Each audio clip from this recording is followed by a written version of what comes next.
नमस्ते। चलिए, आज महाभारत के बाद की एक ऐसी कहानी में चलते हैं जो एक राजा के सिर्फ एक फैसले पे टिकी है। एक ऐसा फैसला जिसने अनजाने में एक पूरे के पूरे अंधकार युग के लिए दरवाजा खोल दिया। तो बात शुरू होती है कुरुक्षेत्र युद्ध के ठीक बाद। लड़ाई तो खत्म हो गई थी, लेकिन बदले की आग वो अभी भी जल रही थी। अश्वत्थामा ने पांडवों का वंश खत्म करने की कसम खाई और ब्रह्मास्त्र चला दिया। और उसका निशाना कोई सेना या कोई योद्धा नहीं था, बल्कि उत्तरा के गर्भ में पल रही एक नन्ही सी जान थी। तो सवाल ये है कि इतने बड़े विनाशकारी हमले से एक नायक का जन्म हुआ, तो हुआ कैसे? यहीं से शुरू होती है हमारी कहानी का पहला अध्याय, अग्नि से जन्मे राजा परीक्षित की कहानी। तो ये थे राजा परीक्षित। वंश देखिए, पिता थे वीर अभिमन्यु और दादा स्वयं अर्जुन। जब ब्रह्मास्त्र ने गर्भ में ही उन पर हमला किया तो भगवान कृष्ण ने खुद उनकी रक्षा की थी। लेकिन किस्मत का खेल देखिए, जिस जिंदगी को ब्रह्मास्त्र जैसा दिव्य अस्त्र नहीं मिटा सका, उसकी मौत एक साधारण सांप के काटने से लिखी थी। और उनके राज में धर्म और न्याय का ऐसा बोलबाला था कि उसे स्वर्ण युग कहा जाता था। परीक्षित के राज में सब कुछ एकदम सही चल रहा था, पर कहते हैं ना, हर युग का अंत तो होता ही है। जैसे ही भगवान कृष्ण ने अपनी लीला समाप्त की, द्वापर युग खत्म होने लगा और पृथ्वी पर एक काली परछाई उतरने वाली थी। ये था कलयुग का प्रवेश। एक दिन राजा परीक्षित जब यात्रा पर थे तो उन्होंने कुछ ऐसा देखा जिससे उनका दिल दहल गया। एक आदमी जो दिखने में राजा जैसा लग रहा था, एक बैल और गाय को बेरहमी से पीट रहा था। वो बैल कोई और नहीं बल्कि खुद धर्म था, जो अपने 3 पैर यानी तप, पवित्रता और दया खो चुका था और सिर्फ एक पैर सत्य पर खड़ा था। और वो रोती हुई गाय, वो स्वयं पृथ्वी थी। और उनको पीटने वाला वो क्रूर आदमी, वो था कलयुग का जीता जागता रूप। ये देखकर राजा परीक्षित का खून खौल उठा। उन्होंने अपनी तलवार निकाली, पर जैसे ही वो कलयुग को मारने वाले थे, वो उनके पैरों में गिर गया और अपनी जान की भीख मांगने लगा। बस इसी एक पल ने इतिहास बदल दिया। अपने क्षत्रिय धर्म का पालन करते हुए राजा ने शरण में आए हुए दुश्मन कली को जीवनदान दे दिया। और अब हम कहानी के उस मोड़ पर आते हैं जहां राजा की दया ही उनकी सबसे बड़ी, सबसे घातक भूल बन गई।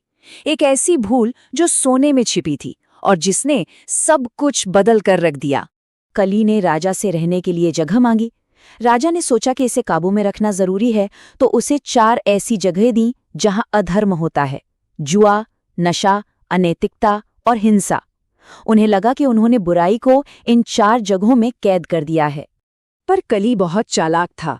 उसने एक और जगह मांगी, कोई ऐसी जगह जो दिखने में बहुत सुंदर हो, प्रतिष्ठित हो। और यहीं पर राजा से वो चूक हो गई।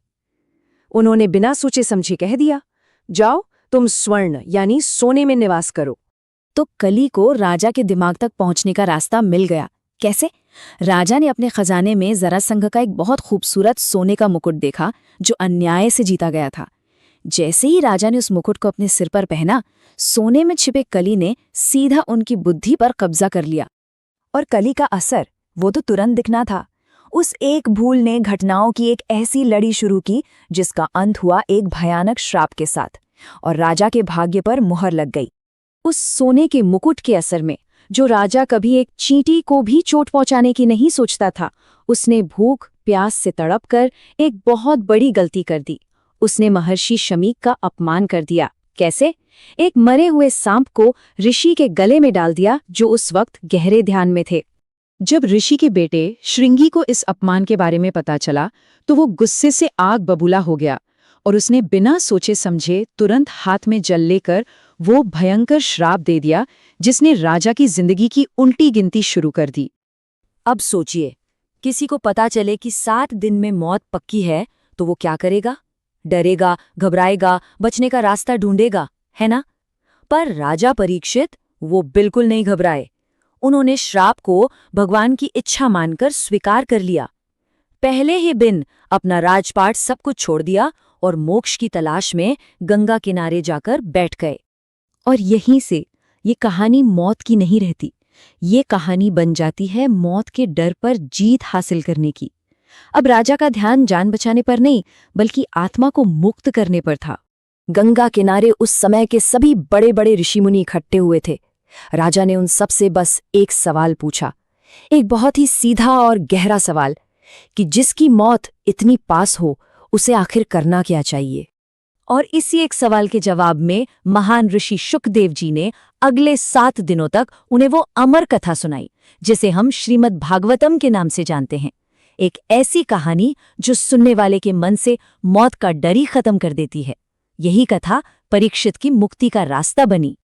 दूसरी तरफ तक्षक नाग राजा को डसने के लिए निकल चुका था। उसका जहर कितना खतरनाक था, इसका अंदाजा इस बात से लगाइए कि रास्ते में उसने सिर्फ अपनी फुंकार से एक हरे भरे बरगद के पेड़ को देखा और वो पेड़ पलक झपकते ही जलकर राख हो गया। और यहाँ सोने ने दूसरी बार अपना खेल खेला। कश्यप मुनि नाम के एक ऋषि थे जिनके पास तक्षक के जहर की भी काठ थी। वो राजा को बचाने जा रहे थे, लेकिन तक्षक ने उन्हें रास्ते में ही रोक लिया और इतना सोना दिया जितना उन्हें राजा से भी नहीं मिलता। एक बार फिर सोने ने राजा की रक्षा का कवच भेद दिया। 7वां दिन आ गया। राजा एक ऐसे महल में थे जहां परिंदा भी पर नहीं मार सकता था। पर तक्षक ने ताकत का नहीं, धोखे का सहारा लिया। उसने एक छोटे से कीड़े का रूप लिया और ब्राह्मणों द्वारा भेजे गए फलों में से एक के अंदर छिपकर महल में दाखिल हो गया।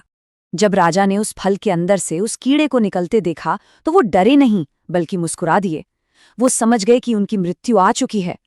उन्होंने डरने के बजाय उस कीड़े को उठाया, सम्मान से अपनी गर्दन पर रखा और कहा कि ऋषि का वचन सच हो, मुझे अब मौत का कोई डर नहीं है। और फिर उस कीड़े ने अपना असली विशाल रूप लिया और राजा को डस लिया। जहर की आग से उनका शरीर और महल सब कुछ जलकर राख हो गया। लेकिन ये सिर्फ शरीर का अंत था। तक्षक के डसने से बहुत पहले श्रीमद् भागवतम सुनकर राजा परीक्षित अपनी आत्मा को परमात्मा में विलीन कर मोक्ष पा चुके थे। तो इस पूरी कहानी का सार क्या है? परीक्षित की ये कहानी आज के समय के लिए हमें क्या सिखाती है? देखिए, ये कहानी हमें सिखाती है कि मौत तो एक दिन आनी ही है, ये तय है। जिंदगी का असली मकसद मौत से बचना नहीं, बल्कि मौत के डर से ऊपर उठना है। और अंत में एक सवाल ये भी है कि जिस सोने के मोह ने कली को राजा के सिर पर बैठने का मौका दिया, क्या आज की हमारी पूरी दुनिया उसी सोने, उसी धन दौलत के